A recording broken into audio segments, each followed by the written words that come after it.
किया था। सारे बच्चे इसका तात्पर्य पढ़ के आएंगे तो इसमें से मैं क्वेश्चन पूछूंगी, क्योंकि आप पढ़ के नहीं आए हो तो हम इसको रिपीट करेंगे।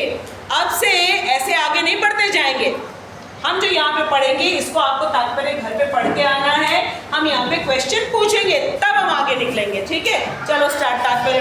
हे भरत, पहले हम समरी भावार्थ पढ़ते हैं, इसके बाद तात्पर्य सब बच्चों से थोड़ा थोड़ा मैं पढ़ाऊंगी, ठीक है। हे भरतवंशी, हे भरतवंशी, जब भी और जहां भी, जब भी मतलब किसी काल में, और जहां भी मतलब कहीं भी, सर्वत्र, क्योंकि पूरी सृष्टि भगवान की है, कोई भगवान को स्टॉप नहीं कर सकता है कि आप यहाँ नहीं आ सकते हो या अभी नहीं आ सकते हो। जहां भी और जब भी, ठीक है। हे भरतवंशी, हे भरतवंशी, जब भी और जहां भी धर्म का पतन होता है। धर्म का पतन का मतलब क्या हुआ कि आप धर्म को फॉलो नहीं कर रहे हैं। रूल्स एंड रेगुलेशंस को जो भगवान ने दिया था, अब लोग उसको इग्नोर कर रहे हैं, निग्लेक्ट कर रहे हैं, बिल्कुल नहीं फॉलो कर रहे हैं, तो वो पतन हो गया, ठीक है। तो भगवान ने कहा जब पतन होता है और अधर्म को अधर्म की प्रधानता होने लगती है, रूल्स एंड रेगुलेशन जो भगवान ने दिया है उसको पढ़ेंगे नहीं, समझेंगे नहीं, तो अधर्म की तो प्रधानता हो जाएगी। धर्म का पतन हो गया और अधर्म की प्रधानता, अधर्म की प्रधानता, इसका मतलब है किसका बोलबाला हो गया? अधर्म का, ठीक है। और धर्म तो बेचारा एकदम कहीं कोने में पड़ा हुआ है, कोई उसे फॉलो नहीं कर रहा है। धर्म के अनुसार जीवन यापन करना, धर्म के अनुसार भोजन करना, धर्म के अनुसार कार्य करना, कर्तव्य करना, सब भूल गए और सबके सब मिलके क्या कर रहे? अधर्म कर रहे। ये हो गया अधर्म की प्रधानता और धर्म का पतन हो गया। तब भगवान कहते तब मैं अवतार लेता हूँ, ठीक है। तो क्वेश्चन क्या था अर्जुन का कि आप कब और कहाँ और क्यों आते हैं? तो भगवान ने कहा जब जहाँ भी, ठीक है, अधर्म का प्रधानता होगी और धर्म का पतन होगा। ग्लानिर्भवति भारत, भरतवंशी अर्जुन से कहा तब मैं आता हूँ। चलो खड़े हो जाओ, पढ़ना शुरू करो। लाउडली और तेज बोलो।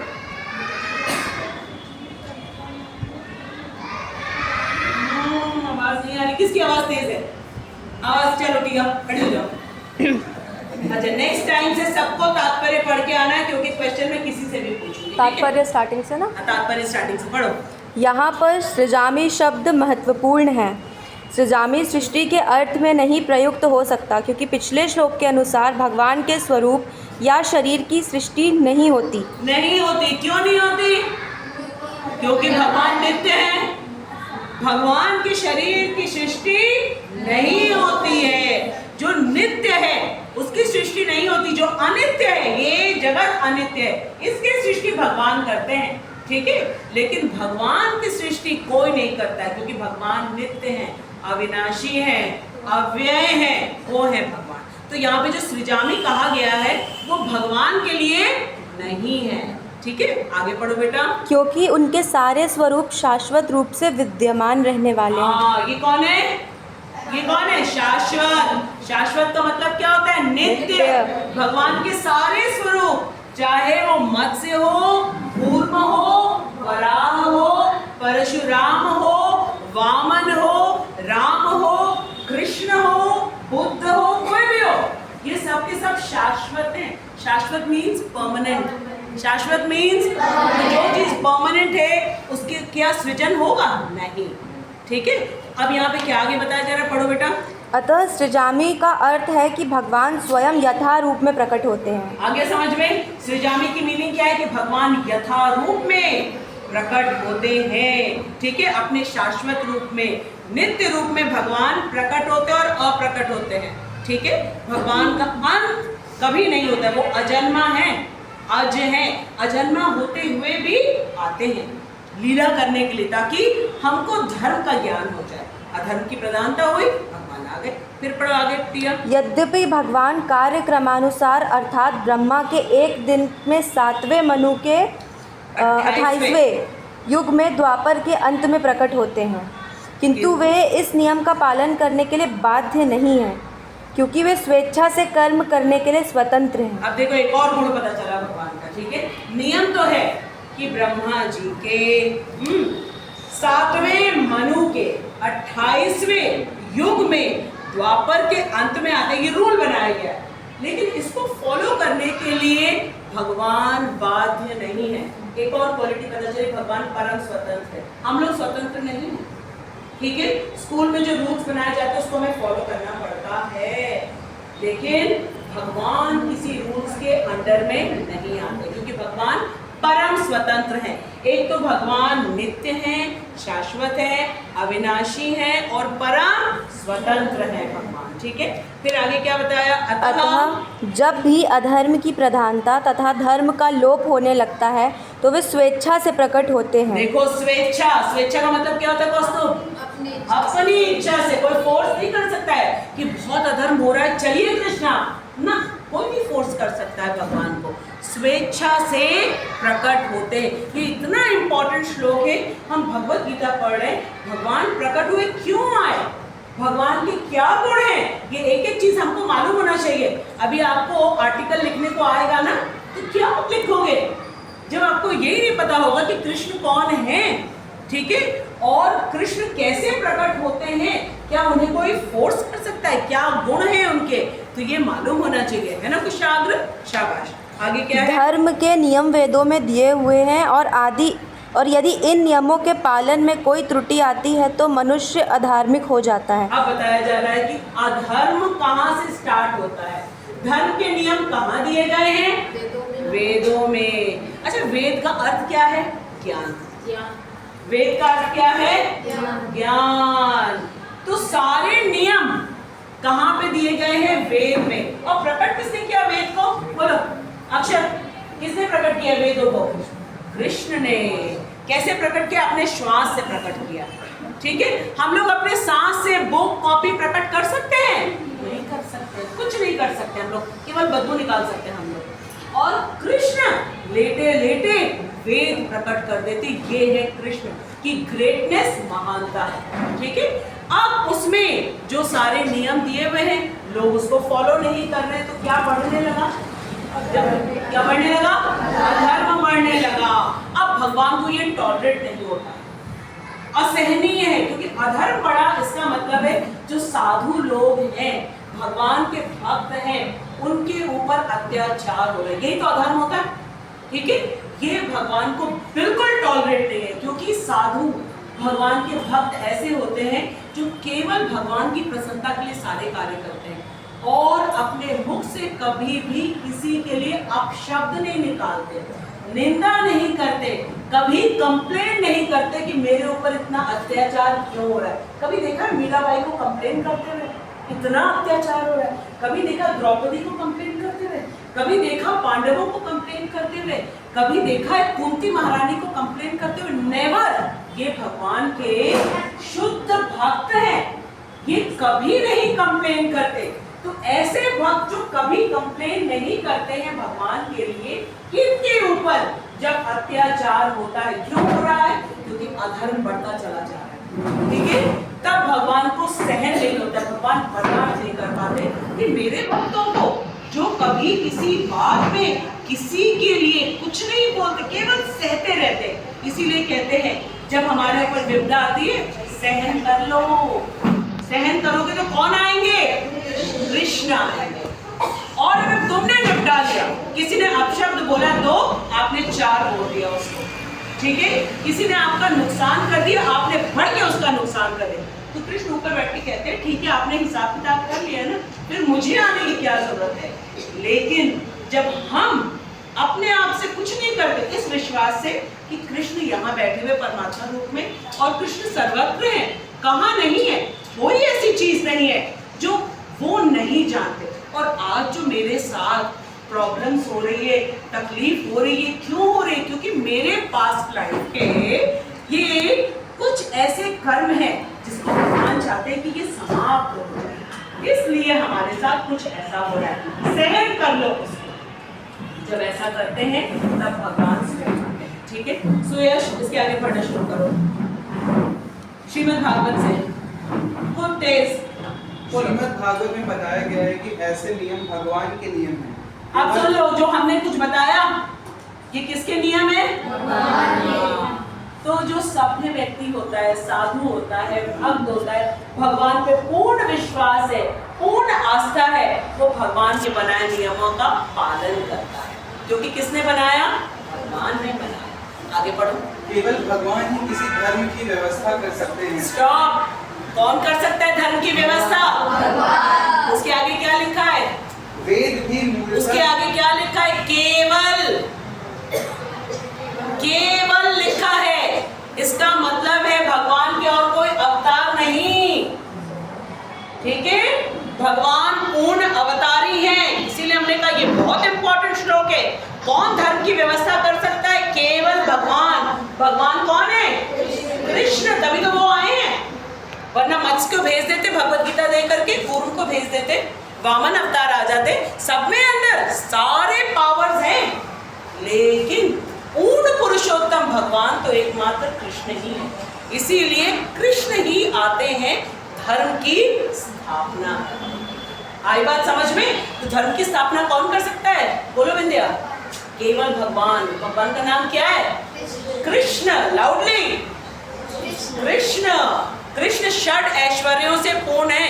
किसको किसको मालूम है षड ऐश्वर्य क्या है? बोलो रिद्धि। समस्त बल, समस्त सौंदर्य, समस्त ज्ञान, समस्त वैराग्य और समस्त यश और समस्त धन। ठीक है, ये सब कुछ कृष्ण का, इसीलिए वो भगवान है। षड ऐश्वर्य से पूर्ण है। जिसके पास समस्त ज्ञान होगा वही हमको धर्म दे सकते हैं, इसके अलावा कोई नहीं दे सकता। ठीक है, वेरी गुड। बैठो, फिर आगे पढ़ो बेटा। वेद भी मूलतः ब्रह्मा के हृदय में से भगवान द्वारा उच्चारित माने जाते हैं। अब सुनो, वेद जो है ब्रह्मा जी के कितने हेड हैं? बोलो बोलो देव, बोलो कितने हेड है ब्रह्मा जी के? हाँ, कितने? 3। अच्छा, और बोलो, गेस करो। हाँ, 5। अच्छा ठीक है, और बोलो। 4 सर। 4 मुख से ब्रह्मा जी के 4 मुख हैं। 4 मुख से ब्रह्मा जी हमेशा वेदों का पाठ करते रहते हैं। और वेदों के नाम बोलो। सामवेद, यजुर्वेद, ऋग्वेद और अथर्ववेद। ये 4 वेद हैं। अब ब्रह्मा जी को भी नहीं मालूम था। ठीक है, देखो यहाँ पे क्या लिखा है। वेद भी मूलतः ब्रह्मा के, बड़ा क्या लिखा है? हृदय में, हृदय में से। हृदय कहाँ? दिखाओ अपना हृदय, शो मी योर हृदय। यहाँ पे हृदय में से क्या आगे लिखा है?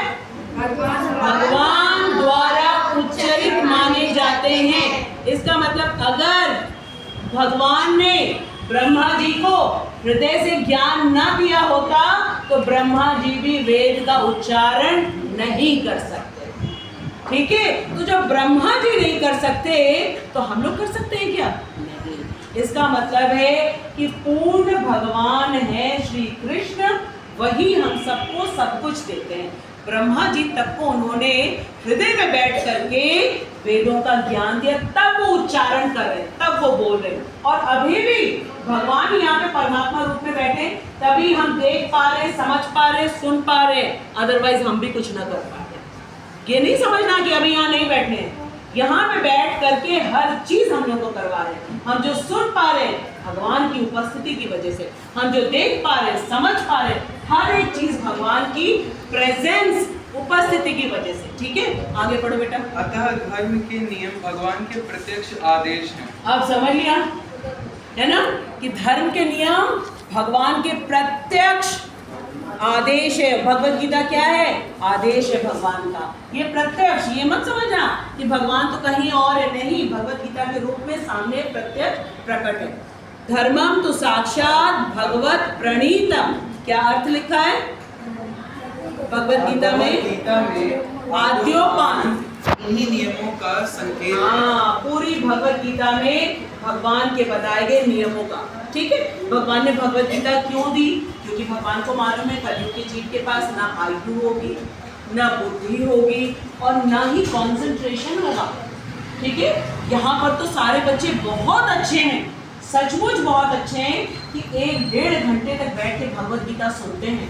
कंसंट्रेशन नहीं, तब बैठ नहीं पाते हैं, मोबाइल देखेंगे, बातें करेंगे, हाथ पैर इधर इधर हिलाएंगे, बहुत मुश्किल है। तो भगवान ने क्या किया, चारों वेदों को शॉर्ट कर दिया और आकर के भगवत गीता के रूप में हम लोगों को दे दिया।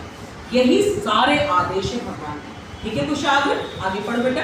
वेदों का उद्देश्य परमेश्वर के आदेश अनुसार ऐसे नियमों की स्थापना करना है और गीता के अंत में भगवान स्वयं आदेश देते हैं कि सर्वोच्च धर्म उनकी ही शरण ग्रहण करना है। हाँ, सर्वोच्च धर्म की बात करेंगे, इसीलिए हमने कहा इस तात्पर्य को फिर से हम पढ़ेंगे।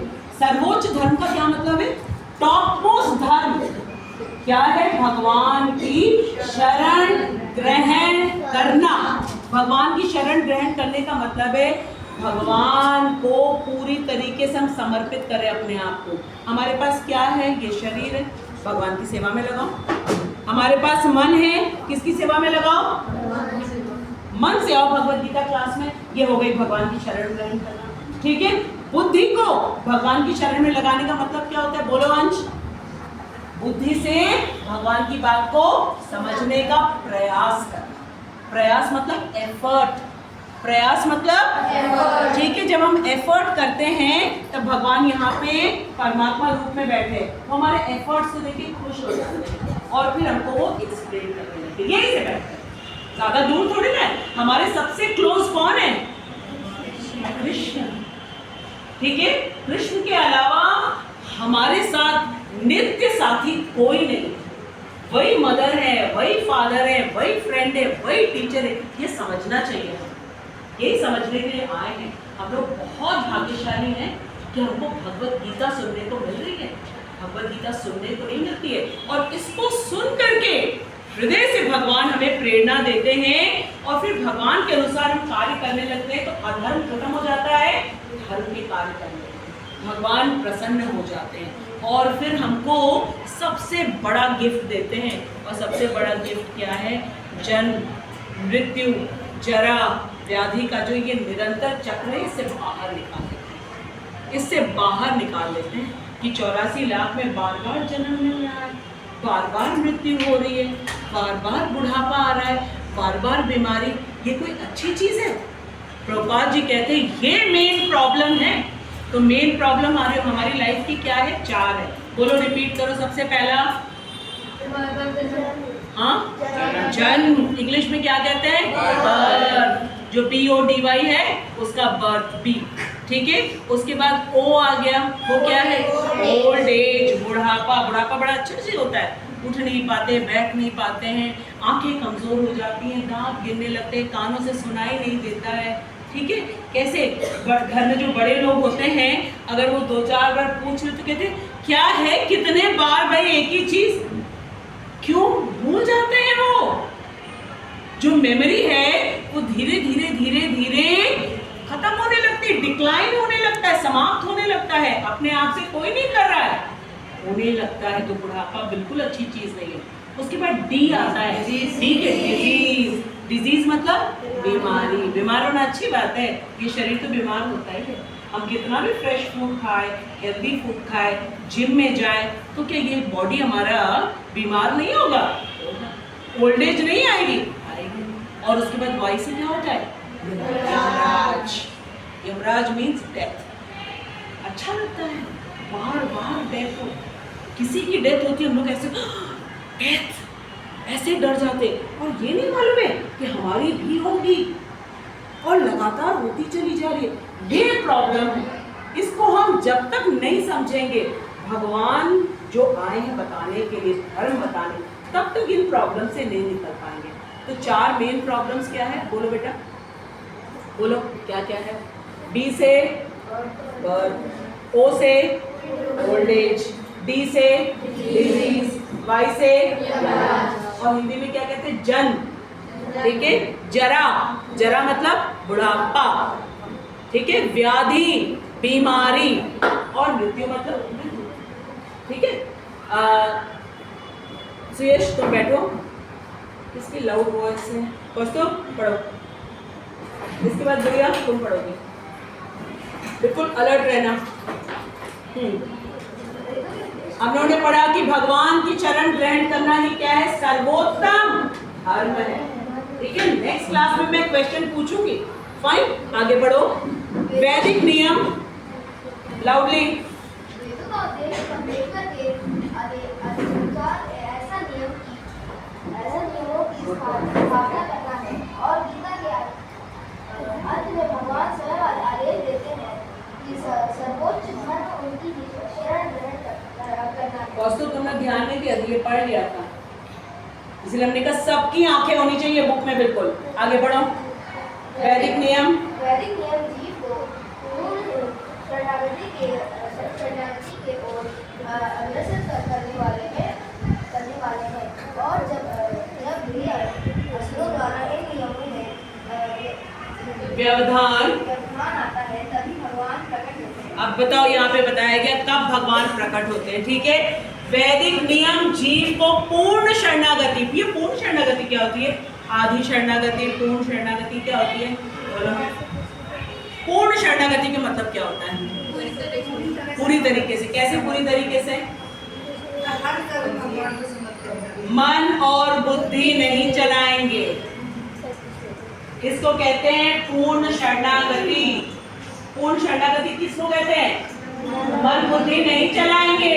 कि ये तो नहीं हो सकता, ये प्रैक्टिकली पॉसिबल नहीं है कि हर संडे कोई भगवत गीता क्लास में जाए और भगवत गीता में जो लिखा गया है उसके अनुसार हम जीवन का पालन करें। अरे जब भगवत गीता बोली गई थी, अरे 5000 साल पहले, अब थोड़ी ना हो सकता है, प्रैक्टिकल नहीं है।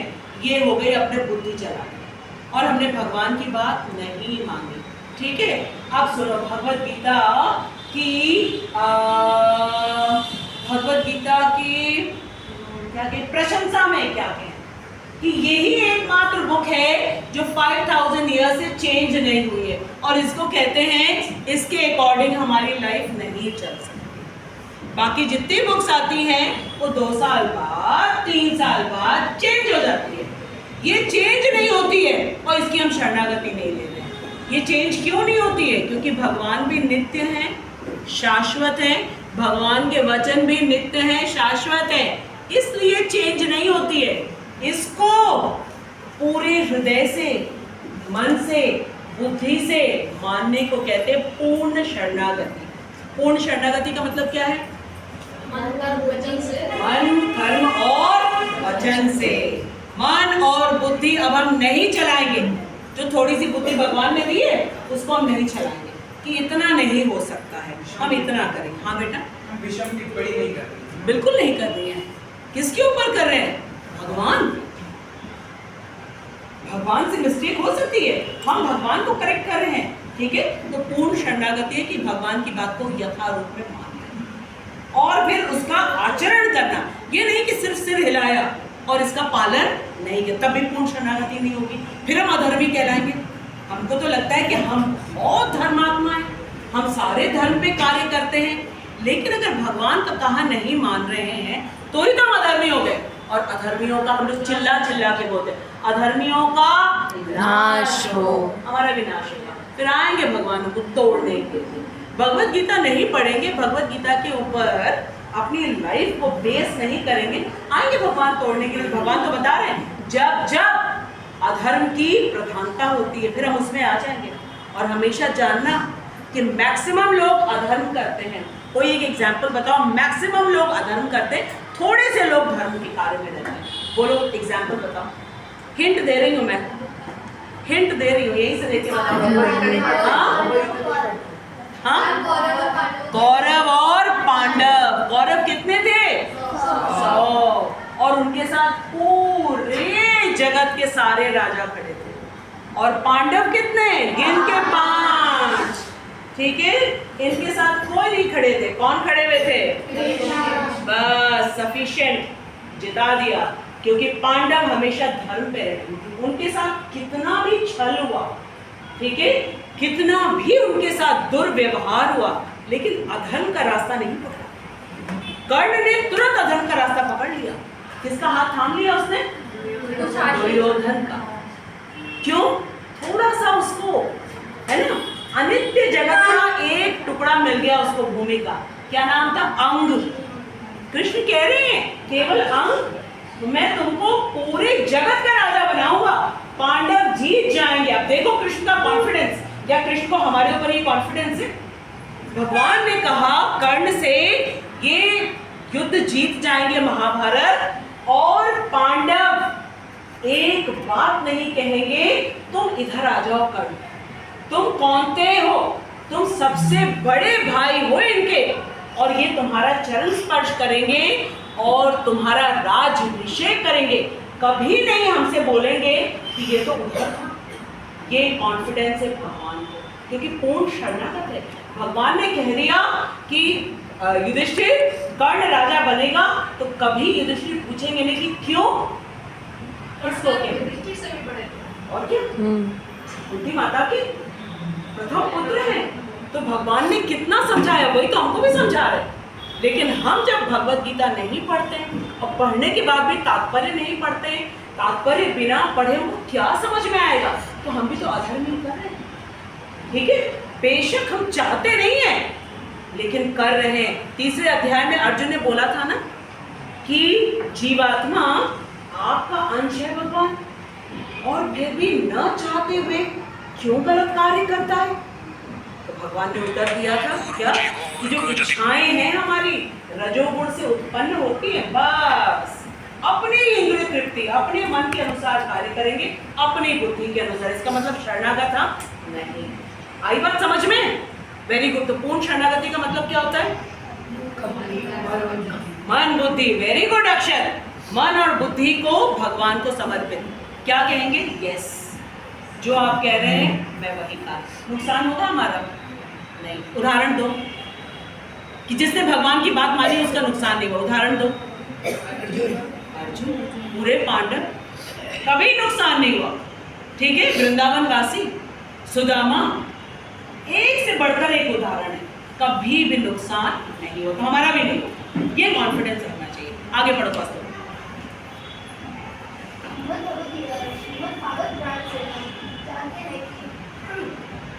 बुद्ध, जोर से बोलो।